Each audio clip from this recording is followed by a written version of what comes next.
when I wake up, I kind of think like, oh, here we go again, like I'm gonna do the same thing again, and I'm like not able to go to school.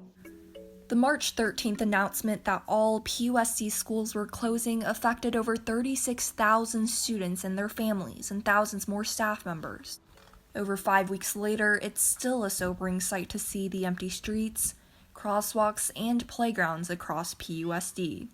Students are adjusting, some are struggling, and most are missing being physically at school. Because of the school closing, I don't really like it because it's making me a bit stressed, because I like it better when I'm in a classroom and I just like to ask questions. The thing that I miss about this school most is me meeting my teacher, because she was always so nice, and also my friends, because I love playing with them and not just looking at them from a screen. Meanwhile, PUSD administrators and teachers have been working hard to transition to distance learning, first ensuring technology was in place, distributing over 7,000 Chromebooks to families, as well as collaborating and creating professional development for a whole new way of teaching subjects online, from career technical education to PE. I would say that it probably made me more humble. There was a lot of humility involved because it's requiring me to learn a lot of things and kind of go out of my comfort zone. Making sure that we're transitioning to distance learning and making sure that we're staying connected with our students, having department meetings, making sure that we're all on the same page in terms of our messaging and how we're reaching out to our students and our families. Distance learning in PUSD launched April 6th. Students were eager to keep learning, and teachers were excited to keep teaching.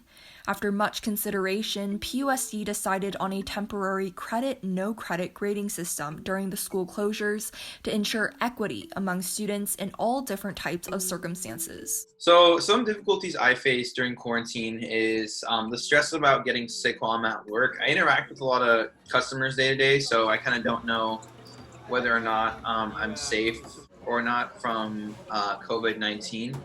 Other than that, distance learning has also been a little bit of a challenge because I have like Zoom meetings sometimes while I'm at work, so then I need to follow up with my teachers and make up the Zoom meetings or get the information from someone else. So that can be a little stressful, but other than that, it's not too bad.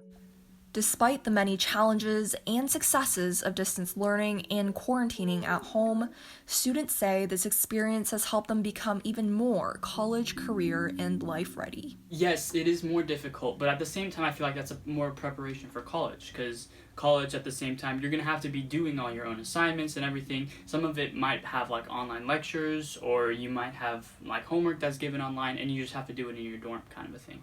But what students and staff alike are missing the most right now remains the human connections that made us one family, Team PUSD. Now, since it's been a really long time since I've been able to see any of my friends in person, it's actually been pretty hard. I'm a very social teacher. I like interacting with my kids and building those relationships and talking with them. And so it's been hard when, I'm not able to see them. I miss them a lot, and I know that I think they're starting to miss school, so it's been difficult in that aspect. While schools may be closed, our hearts are open, and PUSD will get through this together. For the Excellence in Education series, Yonto Salk, Studio 701.